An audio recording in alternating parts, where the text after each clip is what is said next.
Hello दोस्तों, welcome to thinkSmart.com classes. मैं हर्ष कुमार आपका बहुत बहुत स्वागत करता हूं। हम पढ़ रहे थे क्लास 10th का पॉलिटी का जो हमारा पहला चैप्टर है सत्ता की साझेदारी यानी पावर शेयरिंग। इस चैप्टर का हमने पहला लेक्चर कंप्लीट कर लिया है, जिसमें से हमने सबसे पहले देखा था कि इस चैप्टर में क्या क्या है, मतलब इस चैप्टर में हम क्या पढ़ेंगे। एनसीईआरटी कौन कौन सा टॉपिक दिया है, कह सकते हैं हमने चैप्टर फ्लो देखा था। सबसे पहले हमने समझा कि चैप्टर फ्लो क्या है, किस हिसाब से हम पढ़ेंगे हमें समझ आएगा। उसके बाद हमने देखा कि सत्ता क्या है, सत्ता क्या है, सत्ता किसे कहते हैं। उसके बाद हमने देखा कि सत्ता की साझेदारी क्या है, सत्ता की साझेदारी क्या है, जो कि इस चैप्टर का नाम ही है सत्ता की साझेदारी। फिर उसके बाद हम देख रहे थे बेल्जियम और श्रीलंका का उदाहरण, बेल्जियम व श्रीलंका का उदाहरण। ये हम पढ़ रहे थे और यहीं पर हमने वीडियो को एंड कर लिया था और समाप्त कर दिया था। आज के इस लेक्चर में हम यहाँ से आगे हम बढ़ाएंगे इसको। बेल्जियम और श्रीलंका का उदाहरण सत्ता की साझेदारी में क्यों दिया है, कभी आपने सोचा है? वो इसलिए कि एनसीईआरटी आपको समझाना चाहती है इस उदाहरण के माध्यम से पावर शेयरिंग को। पावर शेयरिंग को आप और भी अच्छे तरीके से समझ पाएंगे अगर इन दो देशों का उदाहरण लिया जाए। तो हमने सबसे पहले देखा था बेल्जियम की स्थिति, मतलब बेल्जियम में कौन सी स्थिति है, क्या डाइवर्सिटी है वहाँ। तो हमने देखा कि बेल्जियम में बहुत विविधता है, बहुत सारे धर्म के लोग रहते हैं और बहुत सारे भाषा बोलने वाले लोग रहते हैं, जिनमें से पहला था डच भाषा बोलने वाले और फ्रेंच भाषा। तो दोनों में टकराव की स्थिति उत्पन्न हो गई थी, लेकिन अभी कोई ऐसा युद्ध नहीं हुआ था, दोनों में लड़ाई नहीं हुआ था, दोनों में टकराव की स्थिति उत्पन्न हो गई थी। लेकिन हम उसके बाद समझेंगे कि श्रीलंका की स्थिति, और बेल्जियम की तरह हमें श्रीलंका की भी स्थिति देखने को मिलता है। श्रीलंका में भी क्या है, श्रीलंका में भी डाइवर्सिटी है यानी विविधता है। दो धर्म के लोग रहते हैं, अलग अलग धर्म के लोग रहने वाले हैं, अलग अलग भाषा बोलने वाले लोग हैं और इनमें टकराव उत्पन्न होगा। फिर श्रीलंका की स्थिति को समझने के बाद हम देखेंगे कि श्रीलंका में बहुसंख्यकवाद, मतलब सबसे पहले हम समझेंगे कि बहुसंख्यकवाद क्या है, फिर श्रीलंका में बहुसंख्यकवाद। और श्रीलंका में जब बहुसंख्यकवाद आता है, कैसे वहाँ पर संघर्ष होता है और अंततः इतना संघर्ष बढ़ जाता है कि गृह युद्ध हो जाता है।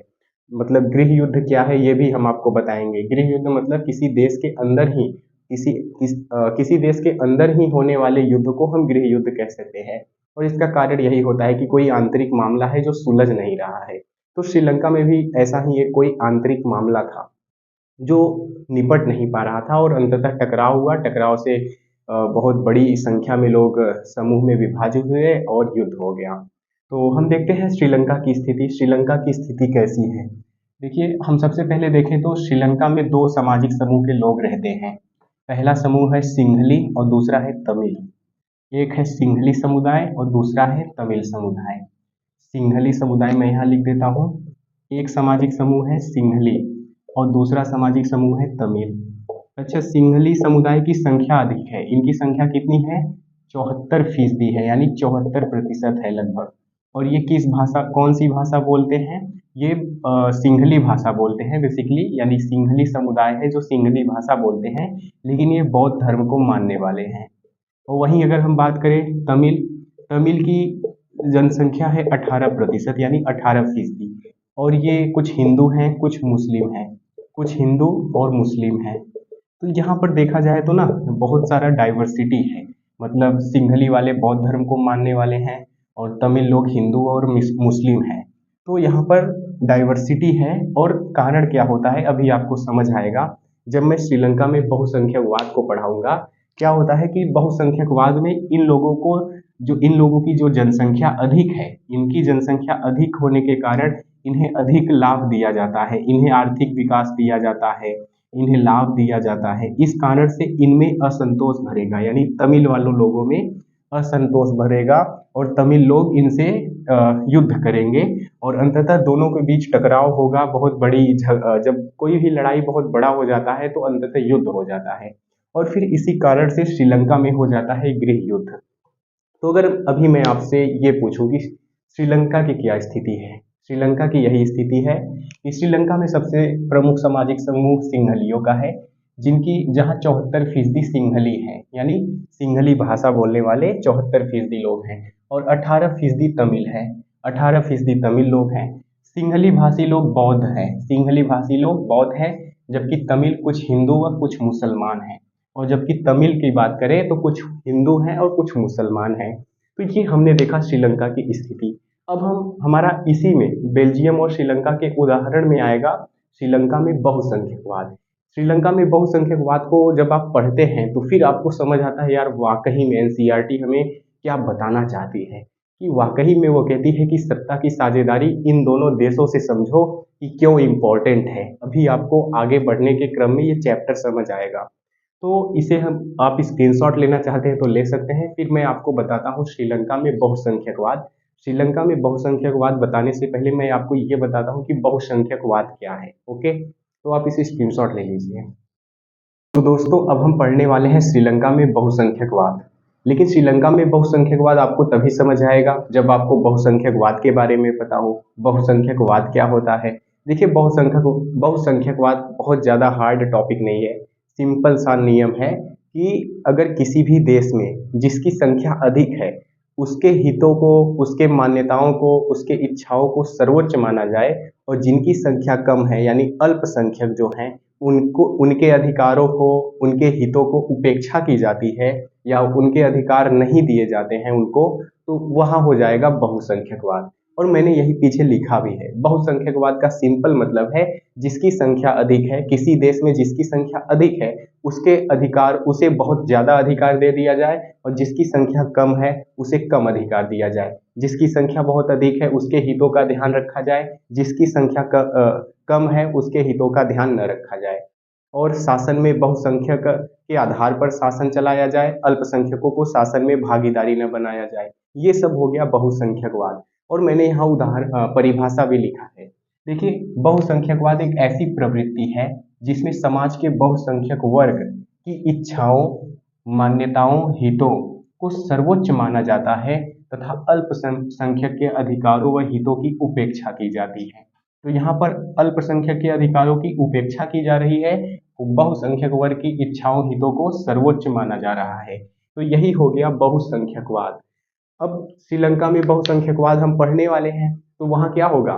श्रीलंका में बहुसंख्यकवाद मतलब जिसकी संख्या अधिक है उसे अधिकार दिया जाएगा, उसकी इच्छाओं को महत्व दिया जाएगा, उसका सम्मान किया जाएगा, और जिसकी संख्या कम होगी वहाँ पर उनको उपेक्षा किया जाएगा, उनके अधिकारों की उपेक्षा की जाएगी, उनके मान्यताओं की उपेक्षा की जाएगी, उन्हें शासन में भागीदार नहीं बनाया जाएगा।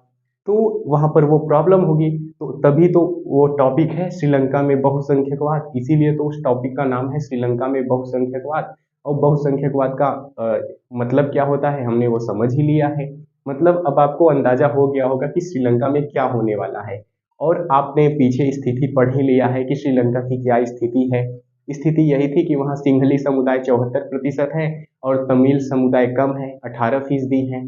और सिंहली की संख्या अधिक है तो उन्हें अधिक अधिकार मिलने वाले हैं, यानी बहुसंख्या के बल पर उन्हें बहुत कुछ मिलने वाला है। और जबकि तमिल वालों को बहुत कम अधिकार मिलने वाले हैं। इस कारण से दोनों में टकराव होने वाला है और गृह युद्ध हो जाएगा।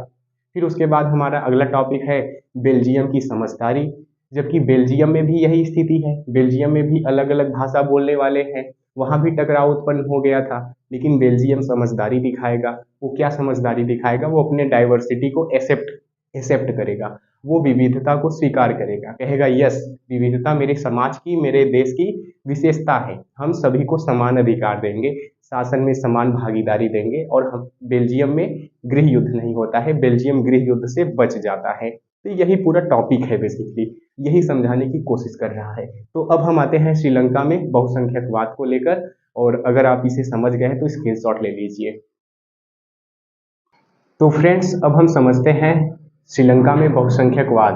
आप देखना, श्रीलंका के प्रावधानों को देखना। सबसे पहले हम पढ़ते हैं। देखिए, सन 1948 में श्रीलंका स्वतंत्र राष्ट्र बना। तो श्रीलंका कब स्वतंत्र हुआ? 1948 में। ये क्लास 10th में ऑब्जेक्टिव एमसीक्यू बन सकता है जो बोर्ड में आता है। तो श्रीलंका स्वतंत्र राष्ट्र कब बना? 1948 में, इस बात को याद रखना। तो सन 1948 में श्रीलंका स्वतंत्र राष्ट्र बना। सिंहली समुदाय के नेताओं ने अपनी बहुसंख्या के बल पर, कौन?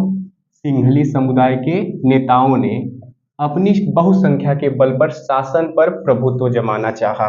शासन में आने के बाद सिंहली नेताओं ने अपनी इच्छाओं और मान्यताओं को महत्व दिया तथा अल्पसंख्यक के अधिकारों की उपेक्षा की। और बहुसंख्यकवाद यही तो होता है। बहुसंख्यकवाद अभी हमने पीछे पढ़ा, आपने समझा, तो यही तो होता है कि जिनकी संख्या अधिक है वो अपनी संख्या के आधार पर शासन पर प्रभुत्व जमाना चाहेगा, और उसके बाद अल्पसंख्यक के अधिकारों की उपेक्षा करेगा, अपने अधिकारों को महत्व देगा, अपने मान्यताओं को सर्वोच्च मानेगा, दूसरे के मान्यताओं को कम सर्वोच्च मानेगा। यही तो हमने बहुसंख्यकवाद में पढ़ा। और यहाँ भी देखिए, श्रीलंका में बहुसंख्यकवाद जब हम पढ़ रहे हैं, यही तो हो रहा है कि जो सिंघली समुदाय है, जिनकी संख्या कितनी थी, जिनकी संख्या थी 74%, और जो तमिल हैं 18%, उनके अधिकारों को उपेक्षा किया जा रहा है और अपने अधिकारों को महत्व दिया जा रहा है। अच्छा, इन्होंने शासन पर जब आया, जब इन्होंने शासन में आया, जब वे शासन पर प्रभुत्व जमा लिए, तो संविधान में क्या क्या प्रावधान करते हैं वो तो अभी आप पढ़ो, फिर आपको अल्पसंख्यक के अधिकारों की उपेक्षा होते दिखाई देगी। फिर आप समझेंगे कि सत्ता यहाँ किसी एक व्यक्ति के हाथ में आ गया है, और वो व्यक्ति कौन है, या किसी एक समूह के हाथ में आ गया है, और वो क्या है, सिंघली समुदाय। सिंघली समुदाय के हाथ में सत्ता आ गया है। तो और सत्ता की साझेदारी के जो कि विरुद्ध है, तो सत्ता की साझेदारी होता है सत्ता को बांट देना, लेकिन यहाँ सिंघली समुदाय सिर्फ खुद शासन में आ गए हैं, खुद शासन करना चाहते हैं और अल्पसंख्यक के अधिकारों की उपेक्षा कर रहे हैं। अल्पसंख्यक कौन है, तमिल लोग। तो अभी हम पढ़ते हैं इनके प्रावधानों को, और भी अच्छे तरीके से आपको समझ आएगा। सिंघली को एकमात्र राजभाषा घोषित कर दिया गया। यहाँ पर ये लोग क्या कर रहे हैं, सिंघली समुदाय जो है, जिनकी संख्या अधिक है, जो शासन में आ गए हैं अपनी बहुसंख्या के बल पर, जिनकी संख्या अधिक थी, तो वो सिंघली को एकमात्र राजभाषा घोषित कर रहे हैं। अब ये तमिलों को पचेगा ही नहीं, जो तमिल समुदाय है श्रीलंका में, उनको पचेगा ही नहीं कि भैया यहाँ पर सिंघली, अपने भाषा को तुम इतना संरक्षण दे रहे हो, अपनी भाषा को इतना बढ़ावा दे रहे हो, हमारी भाषा को, हमारी संस्कृति को दबा रहे हो, ये कौन सा बात है। उसके बाद दूसरा प्रावधान, विश्वविद्यालयों व नौकरियों में सिंघलियों को प्राथमिकता दी गई। अब तो और भी नहीं बचेगा उन लोगों को। यहाँ पर सिंघली जो है, सिंघली को विश्वविद्यालय और सरकारी नौकरी सिर्फ सिंघलियों को दी जा रही है, या पहले उन्हें नौकरी दी जा रही है, बाद में तमिल आ रहे हैं, ये भी उन्हें नहीं बचेगा। और तीसरा प्रावधान यह है कि संविधान में यह प्रावधान किया गया कि सरकार बौद्ध मत को संरक्षण देगी। यहाँ किसी एक धर्म को बढ़ावा दिया जा रहा है, यहाँ किसी एक धर्म को बढ़ावा दिया जा रहा है, जबकि जो तमिल वाले हैं, जो कुछ हिंदू और कुछ मुस्लिम हैं, जो कुछ हिंदू हैं और कुछ मुस्लिम हैं, उनके आवाज को दबाया जा रहा है, उनकी भाषा को दबाया जा रहा है। तो आप समझ पा रहे हैं ये अपने कौन कौन से संशोधन कर रहे हैं संविधान में, कैसे कैसे लॉ बना रहे हैं। इससे क्या हुआ, इससे जो तमिल समुदाय है, सिंघली समुदाय नहीं, जो तमिल समुदाय है, उनके बीच शासन को लेकर उनमें बेगानापन बढ़ता गया। मतलब बेगानापन कह सकते हैं, जहां अपनापन ना लगे कि ये शासन में सिर्फ वो लोग शासन कर रहे हैं, वो हम भी इस देश के निवासी हैं, लेकिन वो सिर्फ अपने लिए प्रावधान कर रहे हैं, अपने अधिकारों की बात कर रहे हैं, अपनी मान्यताओं को सर्वोच्च मान रहे हैं, और हमारे अधिकार की अवहेलना कर रहे हैं, उपेक्षा कर रहे हैं। यहाँ पर तमिलों में शासन को लेकर बेगानापन बढ़ता गया, और अंततः तमिलों में इतना आक्रोश आ गया कि वे लोग बगावत कर देते हैं, और तमिल और सिंघली समुदाय में अंततः इतना संघर्ष हो जाता है इस कारण से कि वहां हो जाता है गृह युद्ध। तो जो सिंघली समुदाय है और तमिल समुदाय के बीच गृह युद्ध की स्थिति पनप नहीं गई, हो गई। गृह युद्ध क्यों हो गया, उसका एक कारण ये है कि सत्ता की साझेदारी। एनसीईआरटी इस उदाहरण से यही समझाना चाहती है कि कैसे श्रीलंका की स्थिति है, कैसे वहां पर अलग अलग भाषा बोलने वाले, अलग अलग धर्म बोलने वाले लोग हैं। दोस्तों, हमारा अगला टॉपिक है बेल्जियम की समझदारी। लेकिन बेल्जियम की समझदारी पढ़ने से पहले एक बात आपको जानना आवश्यक है। आपने देखा श्रीलंका में कैसे बहुसंख्यकवाद आया।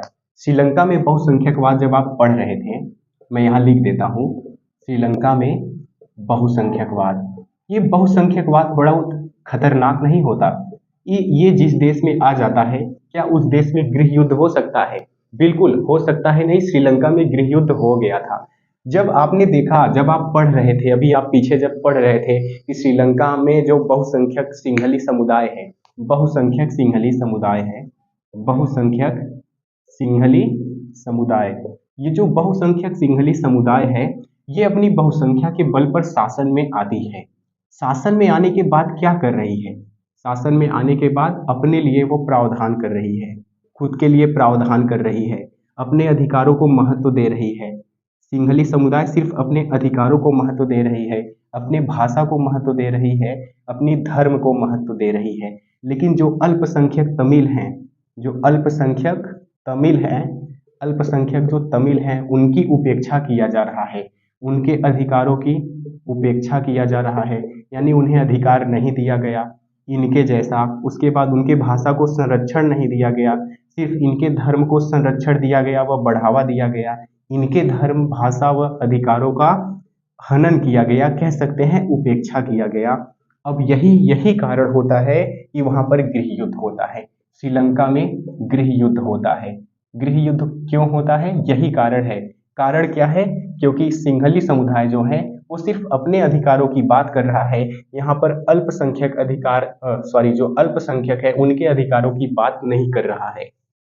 तो ये मेन मुद्दा है और इसी कारण से तमिलों में बेगानापन बढ़ता गया, क्योंकि उनकी भाषा संस्कृति को लगातार सिंहली लोग खत्म कर रहे हैं, समाप्त करने पर तुले थे। अंततः तमिलों में बेगानापन बढ़ा शासन को लेकर और जो सिंहली समुदाय था उनको लेकर, और गृह युद्ध हो गया। मतलब टकराव इतना बढ़ गया कि गृह युद्ध हो गया।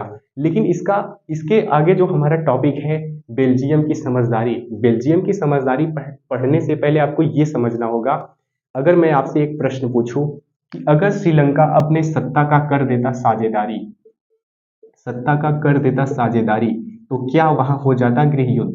तो गृह युद्ध वहां पर नहीं होता, गृह युद्ध नहीं होता।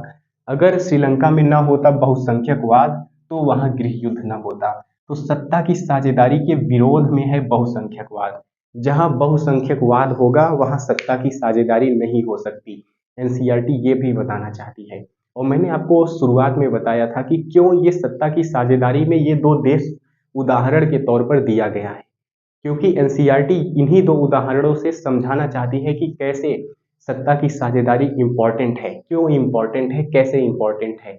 अगर यही श्रीलंका समझदारी दिखाया होता, ये जो बेवकूफ़ी दिखाया श्रीलंका, सिर्फ सिंहली समुदाय को सभी अधिकार दिए, सभी मान्यताओं को दिए, अपनी भाषा को संरक्षण करने का अधिकार दिया, अगर ये बहुसंख्यकवाद ये बेवकूफ़ी नहीं करता या ये बहुसंख्यकवाद ना होता तो वहाँ गृह युद्ध ना होता। और हमारा अगला टॉपिक है बेल्जियम की समझदारी। बेल्जियम में भी हमने बेल्जियम की स्थिति को समझा है, पीछे हमने बेल्जियम की स्थिति को समझ लिया है कि वहाँ पर भी श्रीलंका के जैसा ही लगभग स्थिति है। वहाँ भी डच भाषा बोलने वाले हैं, फ्रेंच भाषा बोलने वाले लोग हैं, तो वहाँ पर भी डाइवर्सिटी है। लेकिन बेल्जियम समझदारी दिखाएगा, वो बहुसंख्यकवाद अपने देश में नहीं आने देगा, वो सत्ता का कर देगा साझेदारी। और सत्ता का साझेदारी का मतलब यही होता है कि सत्ता का बंटवारा। न सिर्फ सत्ता को डच भाषी लोगों के हाथ में देता है, न सिर्फ फ्रेंच भाषी लोगों के हाथ में देता है। इस कारण वहां पर गृह युद्ध नहीं होता और यहाँ हो जाता है गृह युद्ध श्रीलंका में। तो ये था, कह सकते हैं, श्रीलंका की बेवकूफ़ी मतलब ये टॉपिक नहीं है कोई, लेकिन इसे ऐसा कह सकते हैं। तो अब हम आते हैं बेल्जियम की समझदारी, देखते हैं कैसे बेल्जियम समझदारी दिखाता है। तो आप इसे स्क्रीनशॉट लेना चाहते हैं तो शॉर्ट नोट्स बनाना चाहते हैं तो आप ले सकते हैं। तो दोस्तों हमने पीछे देख लिया कि किस प्रकार श्रीलंका ने बेवकूफ़ी दिखाया और अपने देश में गृह युद्ध करा बैठा। अब हम पढ़ेंगे बेल्जियम की समझदारी। ये थोड़ा समझदार है, इसके देश में भी डच भाषी हैं, फ्रेंच भाषी भी हैं, और एक की संख्या बहुत अधिक है, एक की संख्या बहुत कम है, लेकिन ये समझदारी दिखाएगा और अपने देश को गृह युद्ध से बचा लेगा। समझदारी क्या दिखाएगा? समझदारी यही दिखाएगा, एक काम करेगा सत्ता की साझेदारी, ये कर देगा सत्ता की साझेदारी, यानी सत्ता का बंटवारा कर देगा या सत्ता को विभिन्न समूहों में विभाजित कर देगा। देखिए क्या करता है, बेल्जियम के नेताओं ने श्रीलंका से अलग रास्ता अपनाने का फैसला लिया। उन्होंने क्षेत्रीय अंतरों यानी जो डाइवर्सिटी है और सांस्कृतिक विविधता, मतलब जो अलग अलग भाषा बोलने वाले लोग हैं, अलग अलग धर्म के लोग हैं, अलग अलग भाषा बोलने वाले जो लोग हैं, और जो इस प्रकार क्षेत्रीय अंतर हैं, यानी किसी क्षेत्र में बहुत अधिक लोग रह रहे हैं, किसी क्षेत्र में बहुत कम लोग रह रहे हैं, तो क्षेत्रीय अंतरों और सांस्कृतिक विविधता को स्वीकार किया। और उन्होंने अपने संविधान में क्या क्या प्रावधान किया आप देख सकते हैं। संविधान में प्रावधान किया कि डच और फ्रेंच भाषी लोगों की सरकार में संख्या समान रहेगी। तो इन दोनों भाषाओं बोलने वाले लोगों की, यानी जो डच भाषा बोल रहे हैं और जो फ्रेंच भाषा बोल रहे हैं, दोनों की संख्या सरकार में समान रहेगी। यानी ये क्या कह रहा है कि शासन में सभी भाषा बोलने वाले लोगों को समान भागीदारी दे रहा है, यानी समानता का भाव है यहाँ। यहाँ पर सत्ता का बंटवारा कर रहा है, सत्ता का विभाजन कर रहा है। जबकि श्रीलंका में हमने देखा था कि पूरी सत्ता सिर्फ सिंहलियों के हाथ में थी, सिंहलियों के अधिकार थे, सिंहलियों के मान्यता थी। लेकिन यहाँ यहाँ डच भाषी भी हैं, फ्रेंच भाषी भी हैं सरकार में। तो ये आपको पहला प्रावधान समझ आ गया होगा। यहाँ पर जो शक्तियां थी, मतलब जो शक्तियां हैं सरकार की, जो शक्तियां हैं वो सिर्फ केंद्रीय सरकार नहीं थी। मतलब यहाँ सिर्फ एक स्तर की सरकार नहीं थी, यहाँ पर केंद्र सरकार के अलावा राज्य सरकार भी थी, और कुछ शक्तियां केंद्र सरकार को दिया गया और कुछ शक्तियां राज्य सरकार को दिया गया। मतलब शक्तियों का भी बंटवारा हो रहा है। उसके बाद एक अन्य स्तर की सरकार की व्यवस्था की गई, जिसे हम कहते हैं सामुदायिक स्तर की सरकार।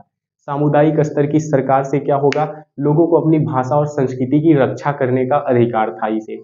मतलब सामुदायिक स्तर की सरकार एक ही भाषा बोलने वाले लोग चुनेंगे, मतलब जो उन्हीं नेता को चुनेगा जो उस नेता से, मतलब जो नेता का भाषा बोलने वाला रहेगा, जो नेता भाषा बोलेगा उन्हीं भाषा के लोग उन्हें चुनेंगे, ताकि उनकी संस्कृति और भाषा का रक्षा हो सके। तो मुझे उम्मीद है ये तीनों प्रावधान आपको समझ आया होगा। तो यहाँ पर देख सकते हैं बेल्जियम ने कैसे समझदारी दिखाया और गृह युद्ध यहाँ पर नहीं हुआ।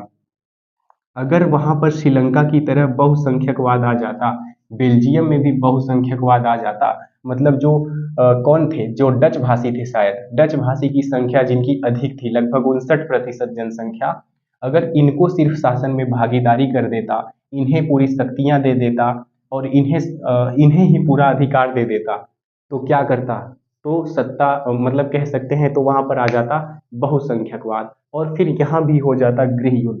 लेकिन इसने दिखाई समझदारी, समझदारी यही दिखाई कि सत्ता का कर दिया साझेदारी, यानी सत्ता का बंटवारा। तो मुझे उम्मीद है आपको ये समझ आया होगा कि एनसीईआरटी इन दो देश का उदाहरण क्यों बताना चाहती है। इसीलिए ताकि आप सत्ता की साझेदारी और भी अच्छे तरीके से समझ पाए। अगर अब आप बेल्जियम और श्रीलंका की तुलना करेंगे तो आप बेहतर ढंग से सत्ता की साझेदारी को समझ पाएंगे। तो मुझे उम्मीद है आपको सत्ता की साझेदारी क्या है, सत्ता क्या है, और बेल्जियम और श्रीलंका के उदाहरण, उसमें हमने सबसे पहले देखा बेल्जियम की क्या स्थिति है, श्रीलंका की क्या स्थिति है, श्रीलंका में कैसे बहुसंख्यकवाद आता है, उसने बेवकूफ़ी दिखाया, बहुसंख्यकवाद लाने का प्रयास किया, वहाँ पर गृह युद्ध हो गया। लेकिन बेल्जियम ने कैसे सत्ता का साझेदारी किया और वहाँ पर खुद को गृह युद्ध से बचा लिया। तो आप इसे स्क्रीनशॉट ले सकते हैं। आज का लेक्चर हम यही करेंगे एंड। अब मिलेंगे आपसे अगले लेक्चर में। हमारा 2 टॉपिक और है, सत्ता की साझेदारी की विशेषताएं हैं शायद, और एक है सत्ता की साझेदारी के रूप, यानी प्रकार, सत्ता की साझेदारी के प्रकार कौन कौन से हैं। तो इसे आप स्क्रीनशॉट ले लीजिए, तब तक आप अपना रिवीजन कीजिए। Thank you.